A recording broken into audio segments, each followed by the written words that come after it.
Senate, nothing happened. I actually think Obama got stronger as opposed to weaker, if you want to know the truth. He gets everything he wants. It's going to be so different, folks. It's going to be so different. It's going to be so beautiful.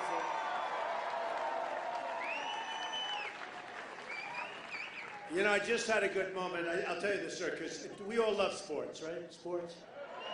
So a young guy, a golf pro, he's working for me at one of my clubs, the one in New Jersey, which is going to have the Women's U.S. Open next year and going to have the PGA Championship.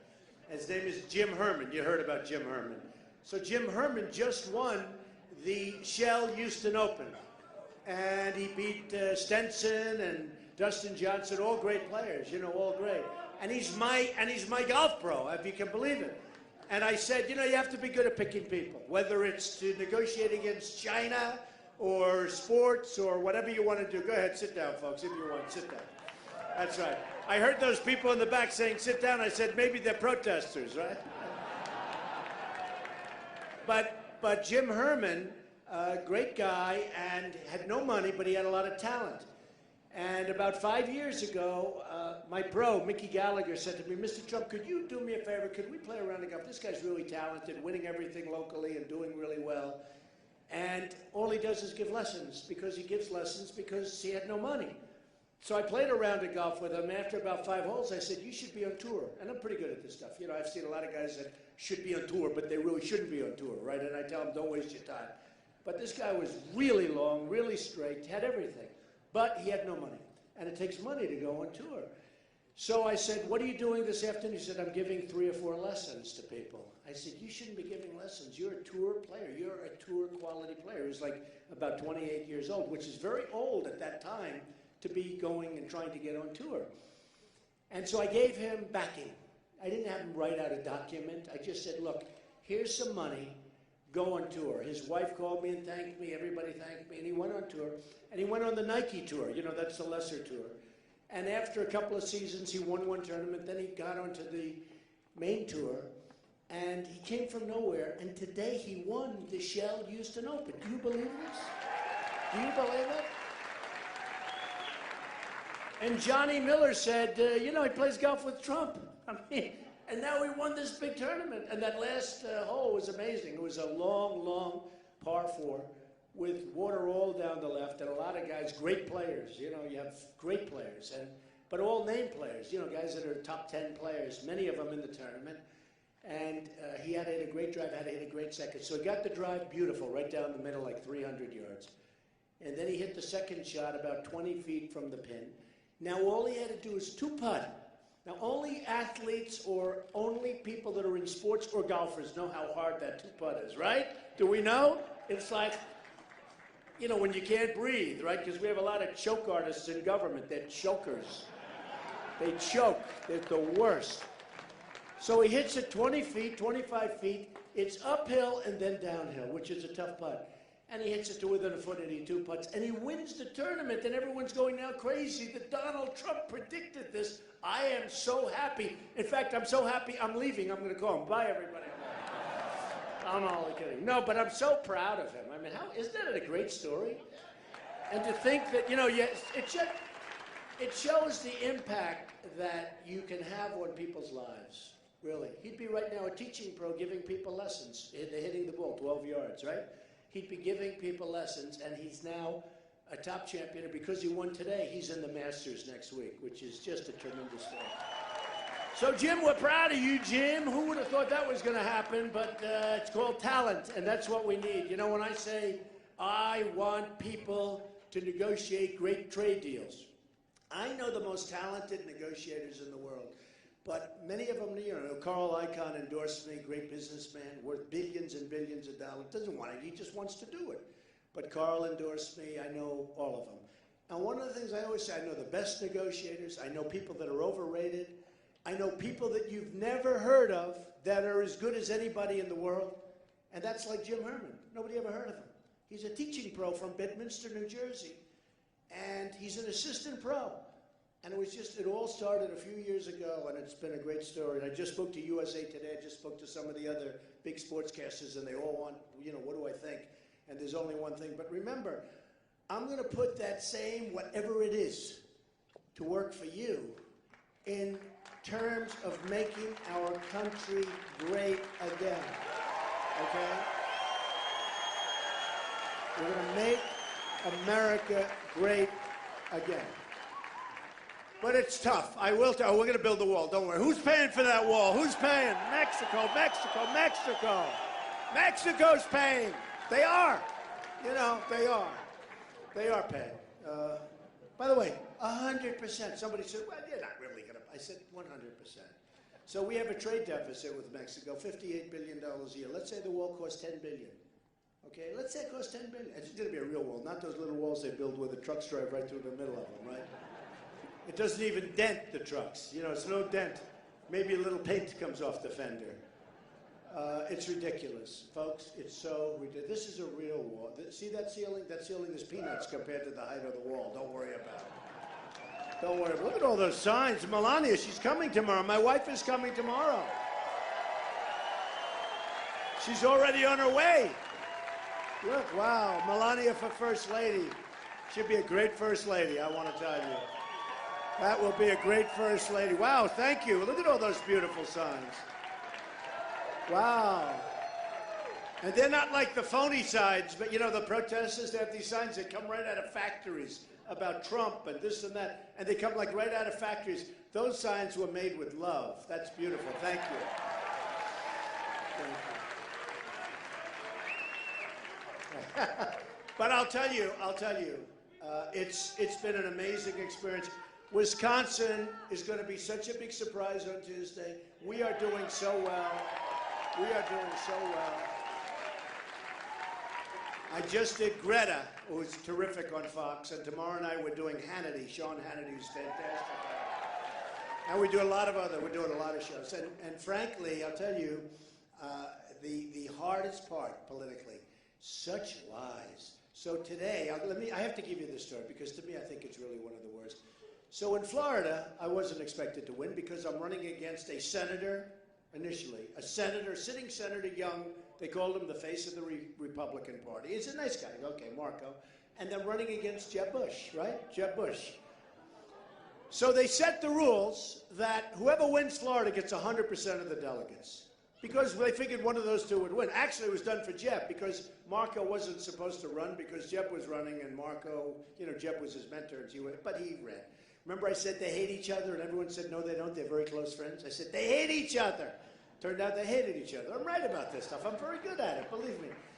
But anyway, but they said it because they thought Jeb would easily win Florida and he'd get 100% of the delegates. So they said it so that Jeb would get 100% or that Marco would get it. In other words, one of the two establishment guys would get 100%, 99 delegates. And then I came along. Oh, did I destroy this? Oh. And the first poll that came out, it was like Trump, 44%. And Jeb was at 12%, and Marco was at like 14%. They said, what do we do? What do we do? We got to change it. This is no good. Trump will get all 99 delegates. It wasn't supposed to work. Let me tell you, this politics stuff, folks, it's so crooked. It's so crooked. So they thought about changing it back. Maybe we can change it back. This wasn't supposed to happen. And anyway, so as you know, a few weeks ago, I won the state of Florida, which I love. And I don't mean won it by like a little bit. It was a blowout. It was a huge landslide. Won it by 20 points. Won it by almost 20 points. It was shocking. And we pick up 99 delegates. So I say to all of those crooked politicians that said it, so that they said it so Trump would get heard, thank you very much, folks. We appreciate it, right? Terrible. But I'll tell you what's so bad. A couple of things, which is interesting. So, commercials. I turned on television, and during Florida, when I was there 4 weeks ago, I have never seen so many negative ads. And in fact, I saw on one of the stations... The people of West Dallas reject you. They reject you. Get out of here, please. Get out of here. Get out of here.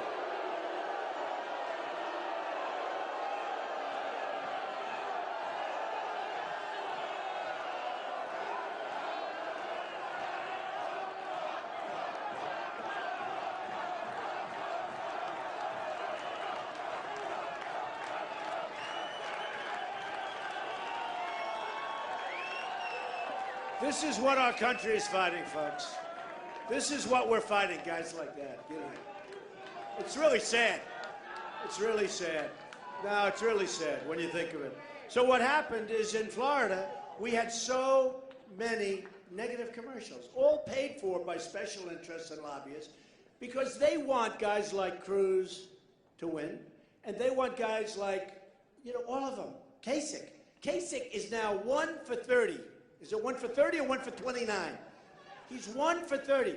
It's good if he gets out. I don't want him in. I don't want him in. Why are you in? Because frankly, if it were the case of he's now won one state barely, and if I would have campaigned there 2 more days, I didn't want to leave Florida because I wanted to make sure I won.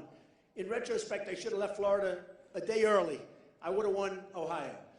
But here's a guy, and everyone says he's such a nice guy. He's not a nice guy. You remember the first debates? He came at me so strong. I said, wait a minute. You were a managing director of Lehman Brothers, which almost took the entire economy down. Okay, give me a break. He's not a nice guy. He's a nasty guy. You want to know the truth.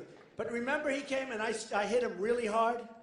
Twice, 2 debates in a row. Then after that, he shut up. And then he'd watch everyone else argue, and nobody cared about him.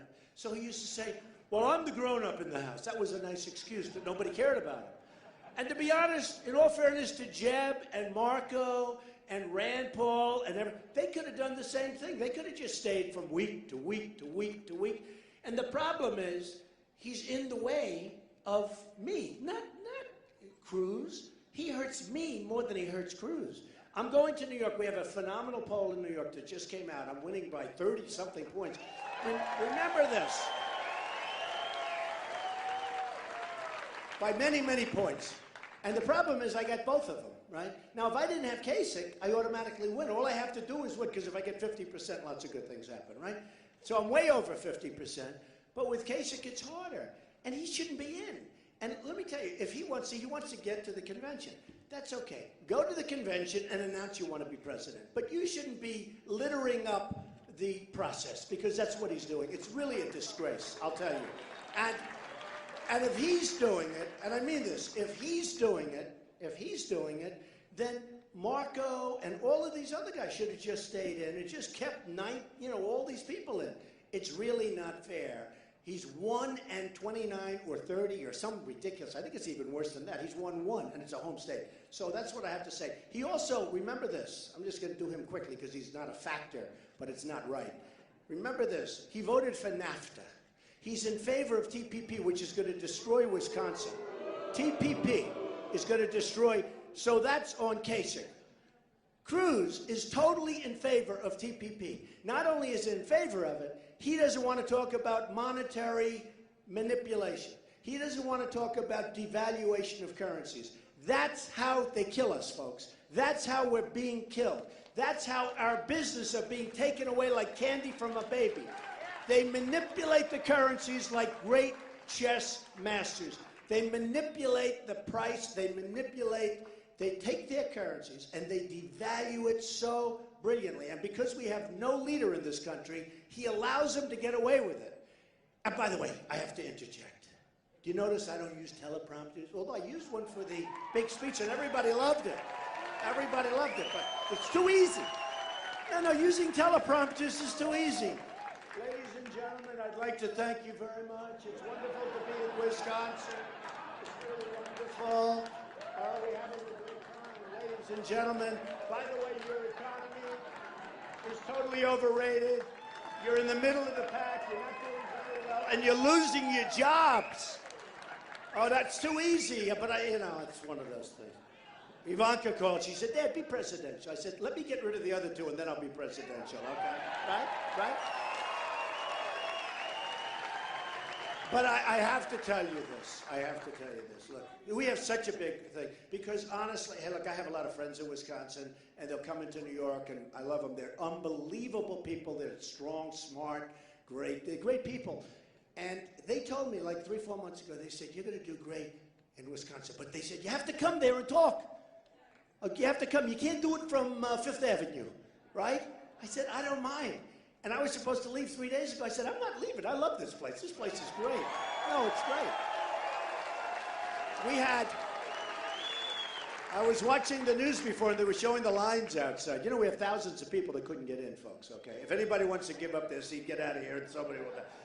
But we have, and last night, we had at least 5,000 people that couldn't get in. And tomorrow, I'm doing two biggies. I think we're doing a 6,000 and like a 15,000. And it's going to be amazing. The problem is we can't get bigger auditoriums. It's hard to get big auditoriums around here, but they're packed. Every one of them has been packed. The response has been unbelievable. But I have to tell you,